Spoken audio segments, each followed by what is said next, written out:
A oto mecenasi układu porannego. Rosnące koszty IT hamują rozwój Twojej firmy? Z AMZO obniżysz wydatki nawet o 70%, wybierając polizingowy sprzęt IT sprawdzony, wydajny i gotowy do pracy. Kliknij link w opisie i pobierz specjalną ofertę dla firm. Prezydent Stanów Zjednoczonych zapowiedział, że nie wyśle dodatkowego wsparcia powietrznego dla Polski. Komisja Europejska przygląda się skutkom zamknięcia granicy Polski z Białorusią. Wielka Brytania zawarła ze Stanami Zjednoczonymi umowę o dobrobycie technologicznym. Donald Trump zamierza uznać Antifę za organizację terrorystyczną.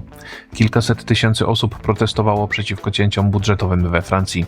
Chiny zamierzają wykorzystać topnienie lodowców w Arktyce do sprawdzenia nowej drogi do Europy. Piątek, 19 września to jest Układ Poranny. Michał Ziomek, zapraszam.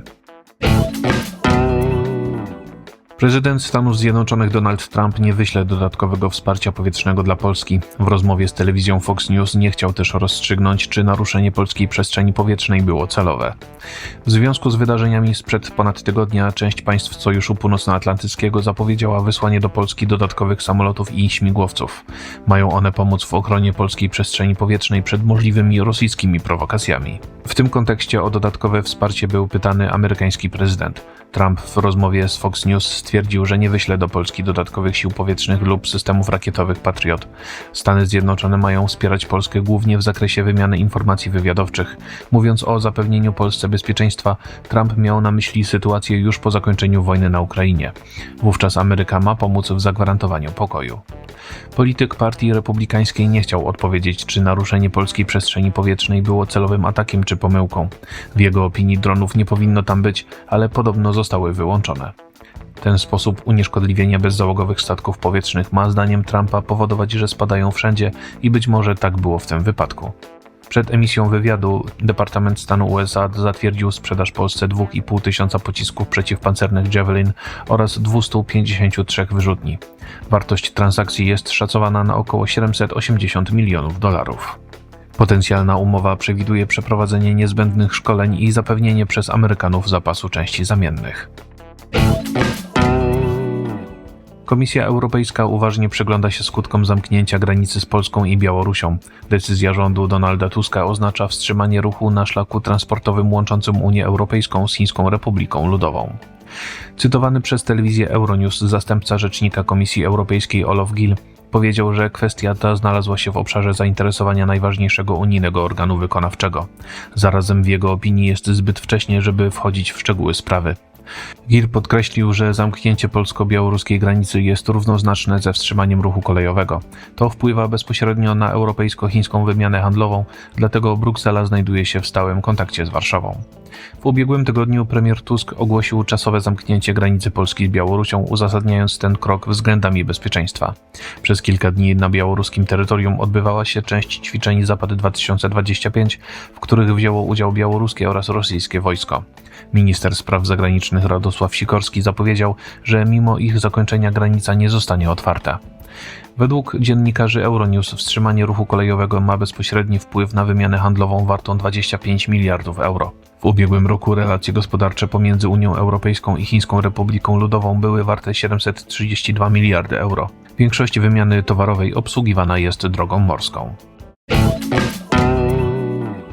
Wielka Brytania zawarła ze Stanami Zjednoczonymi umowę o dobrobycie technologicznym. Brytyjski premier Keir Starmer nalegał na amerykańskiego prezydenta Donalda Trumpa, aby zajął bardziej zdecydowane stanowisko wobec Rosji. Porozumienie zostało zawarte w czasie 3-dniowej wizyty przywódcy USA w Zjednoczonym Królestwie. W obecności liderów brytyjskiego biznesu podpisał on umowę z szefem brytyjskiego rządu. Oba kraje chcą osiągnąć dobrobyt technologiczny poprzez przeprowadzenie wzajemnych inwestycji. Czołowe amerykańskie koncerny takie jak Microsoft, Google czy OpenAI mają stworzyć prawie 8 tysięcy miejsc pracy w Wielkiej Brytanii, przeznaczając środki finansowe na rozwój tamtejszych startupów. Dzięki temu brytyjscy programiści otrzymają bezpośredni dostęp do amerykańskiej sztucznej inteligencji. Łącznie amerykańskie firmy mają zainwestować na wyspach 150 miliardów funtów. Jednym z głównych tematów rozmów Starmera z Trumpem była kwestia wojny na Ukrainie. Brytyjski premier miał namawiać amerykańskiego prezydenta do zajęcia bardziej zdecydowanego stanowiska wobec Rosji i do wywarcia na nią większej presji. Trump powiedział przy tej okazji, że zawiódł się na rosyjskim prezydencie Władimirze Putinie, bo ten nie zakończył wojny.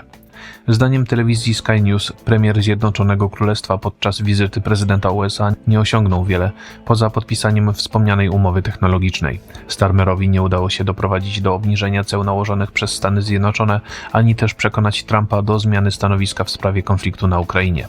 Oba kraje mają też odmienne stanowisko w sprawie planowanego przez Wielką Brytanię uznania państwa palestyńskiego.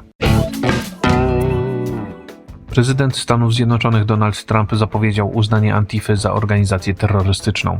Ponadto chce on zbadać kwestię finansowania grup anarchistycznych deklarujących antyfaszystowskie poglądy. Amerykański przywódca napisał na portalu Truth Social, że uznaje Antifę za chorą, niebezpieczną, radykalną, lewicową katastrofę, która ma być główną organizacją terrorystyczną działającą w USA. Trump zapowiedział dodatkowo dokładne zbadanie osób finansujących grupy antyfaszystowskie. Mają one zostać przeanalizowane zgodnie z najwyższymi standardami i praktykami prawnymi. Już wcześniej prezydent Stanów Zjednoczonych chciał określić Antifę mianem organizacji terrorystycznej.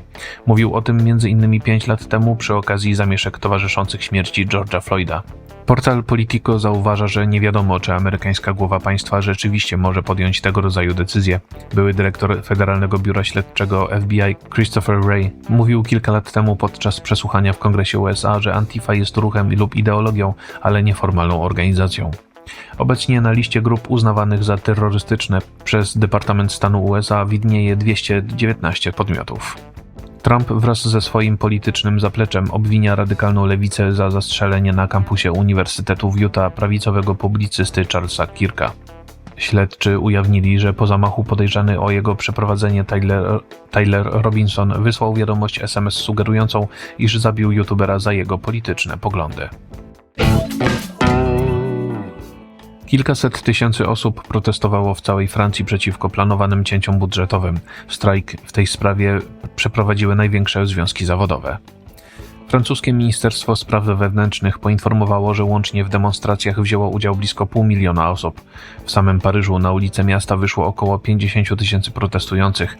Manifestacji w stolicy Francji towarzyszyły zamieszki i starcia z policją, podczas których aresztowano łącznie 31 osób. W całym kraju zatrzymano około 300 demonstrantów. Niektóre sektory ogłosiły strajk generalny. Nie kursowała spora część kolei regionalnych, z kolei w szkołach publicznych protest miał powszechny charakter. W szkołach średnich i gimnazjach do strajku dołączyła prawie połowa nauczycieli. 8 największych organizacji pracowniczych apelowało do Francuzów o masowy udział w organizowanych przez siebie akcjach. Mieli oni wyrazić w ten sposób sprzeciw wobec daleko idących oszczędności budżetowych, których celem jest obniżenie deficytu finansów publicznych. Nowy francuski premier Sébastien Lecornu w najbliższych dniach chce spotkać się z liderami związków zawodowych. Żądania uczestników czwartkowych protestów mają być jednym z elementów dialogu społecznego prowadzonego między organizacjami pozarządowymi i partiami politycznymi. Firma z Chińskiej Republiki Ludowej zamierza wykorzystać topnienie lodu w Arktyce, żeby sprawdzić nową trasę do Europy. Specjalnie wysłany w tym celu kontenerowiec ma dopłynąć do Wielkiej Brytanii. Na trasie jednostce Istanbul Bridge będą towarzyszyć lodołamacze.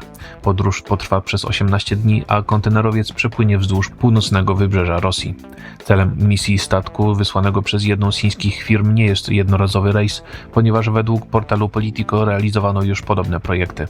Chińczycy, wykorzystując topnienie lodowców w Arktyce, zamierzają ustanowić regularne połączenie z Europą Zachodnią.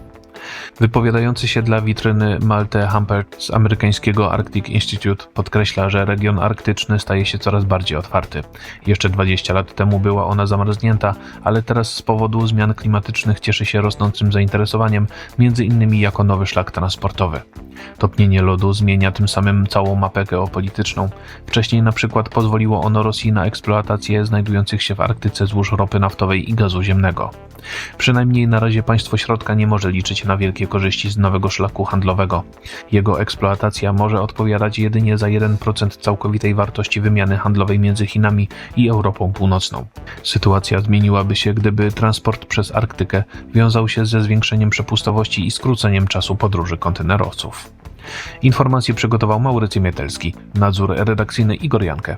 Jeżeli podoba się Państwu nasza praca, serdecznie zachęcam do wsparcia Układu Otwartego w serwisie patronite.pl. To wszystko na dzisiaj. Bardzo Państwu dziękuję za uwagę, życzę spokojnego weekendu i do usłyszenia w kolejnym Układzie Porannym. A oto mecenasi Układu Porannego. Rosnące koszty IT hamują rozwój twojej firmy? Z Amso obniżysz wydatki nawet o 70%, wybierając polizingowy sprzęt IT sprawdzony, wydajny i gotowy do pracy. Kliknij link w opisie i pobierz specjalną ofertę dla firmy.